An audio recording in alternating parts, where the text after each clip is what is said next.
반갑습니다. 과학기술교육분과 간사 박성중 의원입니다. 오늘은 미디어 분야 국정과제 마지막으로 포털 등 미디어 플랫폼 신뢰성, 투명성 제고 방안에 대해서 말씀드리겠습니다. 2000년을 전후해서 탄생한 포털은 20년이 지난 오늘날 대표적인 미디어 플랫폼으로 하나로 우리 사회에 막대한 영향력을 끼치는 존재가 되었습니다. 지난해 네이버, 카카오의 하루 평균 이용자 수는 무려 8,082만 명에 달합니다. 사회 여론에 대한 매체 영향력 조사에서도 보면 포털이 TV와 대동소이하거나 그 위에 있는 것으로 나타났습니다. 인터넷으로 뉴스를 이용하는 창구를 조사해 봤더니 인터넷으로 뉴스를 이용하는 친구는 거의 젊은 층입니다. 조사해 봤더니 포털 등 검색 엔진이 88.5%, 일간지가 5.6%, 인터넷 신문이 2.3%에 비해서 압도적인 점유율을 기록했습니다. 참고로 여러분, 방송은 얼마나 될까요? 인터넷으로 뉴스를 이용하는 창구 조사에서 포털이 88.5%, 나머지가 방송이 다 포함된 겁니다. 그러니까 일간지 인터넷 신문이 한 8%, 방송이 한 2% 수준이 되겠죠. 포털 중심의 언론 생태계는 이용자의 편의성을 높이고 중소규모나 신생 언론사에게 새로운 기회를 주는 측면도 있습니다. 그러나 이제 포털은 단순히 인터넷 출입구의 역할을 벗어나서 언론사를 취사 선택하고 뉴스 배열 등 사실상의 편집권을 행사해서 대한민국의 여론을 주도하고 있습니다. 언론이 언론으로 군림하는 막강한 권력이 된 것입니다. 미디어 플랫폼의 투명성과 국민의 신뢰를 정말 제고해야 될 시점이 왔습니다. 우리는 여러 차례 간담회와 치열한 토론을 거쳐서 아래와 같은 방안을 마련했습니다. 오직 국민의 기준으로 들여다보고 고민했다는 점을 다시 한번 말씀드립니다. 첫째, 포털이 확정 편향과 가짜 뉴스의 숙주 역할을 하지 못하도록 검증하겠습니다. 2016년 미국 대선에서 가짜 뉴스가 창궐했습니다. 당시 구글과 페이스북은 가짜 뉴스의 진원지로 지목받으며 많은 비판을 받았는데 그들의 핑계는 역시 알고리즘이었습니다. 네이버, 카카오 알고리즘이라는 가면 뒤에서 자신들의 이익을 챙기고 있다는 비판을 받고 있습니다. 많은 전문가들이 알고리즘의 위험성에 대해서 경고합니다. 알고리즘이 중립성을 담보하는 것처럼 보이지만 알고리즘이 사람의 편집보다 어쩌면 더 위험한 결과를 초래할 수도 있기 때문입니다. 잘못된 정보가 알고리즘을 통해 여과 없이 그들의 포털에 유통되는 것이 가짜 뉴스의 확산입니다. 알고리즘이 허위 왜곡 뉴스를 걸러내기는 불가능합니다. 기계가 내용에 대해서 판단할 수 없기 때문입니다.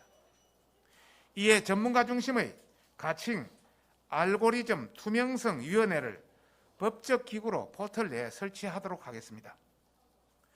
정부가 검증에 직접 개입하는 시스템이 아니라 법으로 위원회의 인적 구성, 자격 요건, 업무 등을 규정하고 뉴스 등의 배열, 노출 등에 대해 알고리즘 기준을 검증해서 그 결과를 국민께 공개토록 하는 방식입니다. 필요하다면 중립적인 외부 기관으로 만들되 그 경우에도 정부의 역할은 위원회를 지원하는 것으로 한정하겠습니다. 둘째, 뉴스 제휴평가위원회 재평이 목에 방울을 달겠습니다. 포털은 재평의를 통해서 언론사의 제휴, 계약, 해지 여부를 결정합니다. 재평의는 뉴스의 품질을 평가하는 자율 규제 시스템을 도입했다는 측면에서 의미도 있습니다. 그러나 사실상의 언론의 목줄을 쥐고 있으면서도 지나치게 폐쇄적이라는 지적을 받고 있습니다. 현직 언론이 위원으로 참여하는 이해 충돌 문제도 있습니다. 네이버와 카카오와 제휴를 맺는 언론사를 한 기관에서 심사하는 것은 하루에 8천만 명이 이용하는 두 회사가 당합해 공정거래법 위반 소지가 있다는 논란도 있습니다. 다시 한번 말해서 네이버와 카카오가 한 재평의를 통해서 들어오고 나가고를 전부 심사하다 보니까 공정거래법 위반이라는 소지가 있다는 전문가의 지적도 있습니다. 포털은 재평이라는 명분 좋은 도구를 방패 삼아서 공정성, 공익성 지적을 회피하고 있습니다. 언론사의 생타, 여타를 결정하면서 그 과정을 꽁꽁 숨기는 방식으로는 공정성의 논란에서 자유로울 수 없습니다. 재평의의 밀실 심사를 투명하게 바꾸겠습니다. 재평의 모든 회의의 속기록 작성을 의무화하고 국민께 공개하도록 하겠습니다. 또한 재평의원 자격 기준을 법에 규정하겠습니다. 재평의를 포털에 각각 만드는 방안도 검토하겠습니다. 네이버 재평의에서 탈락되더라도 카카오 재평의에서 채택될 수 있고 카카오 재평의에서 탈락되더라도 네이버 재평의에서 선택될 수 있는 서로 경쟁할 수 있는 구도를 만들어야 된다고 봅니다. 셋째, 아웃링크 한 그릇씩 단계적으로 추진하겠습니다. 현재 대부분은 네이버 카카오를 인링크라고 다 혼용하고 있습니다만 사실상 네이버 카카오의 경우 네이버의 경우 인링크는 콘텐츠 제휴 CP 그 다음에 아웃링크는 검색 스탠드 제휴가 아웃링크를 선택하고 있습니다. 카카오의 경우는 CP는 인링크 아웃링크는 스탠드 검색 제휴를 혼용하고 있습니다. 두 가지를 서로 혼용하고 있습니다. 그러나 대부분의 이용자들은 주요 기사를 포털 내부에서 보는 인링크 방식으로 보고 있습니다. 여러분이 핸드폰으로 보시면은 거기에 보면 전부 네이버를 통해서 들어가는 인링크 방식입니다. 아웃링크 방식은 거의 뜨지를 않습니다. 젊은이들은 거의 모든 기사를 인링크 방식으로 보고 있다는 그런 것이겠죠. 인링크 방식은 이용자가 편리하고 자체 홈페이지 서버 구축이 어려운 중소언론에도 혜택이 된다는 장점이 있습니다. 반면 가두리 양시장처럼 포털 내 트래픽을 증가시켜 포털 내 뉴스 광고 효과를 높이고 언론사에 대한 포털의 지배력을 강화한다는 측면도 있습니다. 언론사 노력의 산물인 기사로 소비자를 유인해서 돈을 버는 구조는 논란이 많은 방식입니다. 언론과 포털은 뉴스 생산에 노력한 만큼 기여한 만큼 이익이 서로 돌아가야 합니다. 또한 댓글 등을 통한 여론 조작이 상대적으로 쉽고 악성 댓글로 인한 사회적 폐해 등 치명적 단점도 있습니다. 뉴스 제목을 클릭하면 언론사로 넘어가는 아웃링크의 경우 언론사의 경쟁력과 독립성을 강화하지만 이용자의 불편이나 일부 언론사의 경영상 어려움을 야기할 수도 있고 클릭을 유도하기 자극적인 기사가 넘쳐날 수도 있습니다. 전면적인 아웃링크 전환이 시기상조라는 지적을 받는 이유입니다.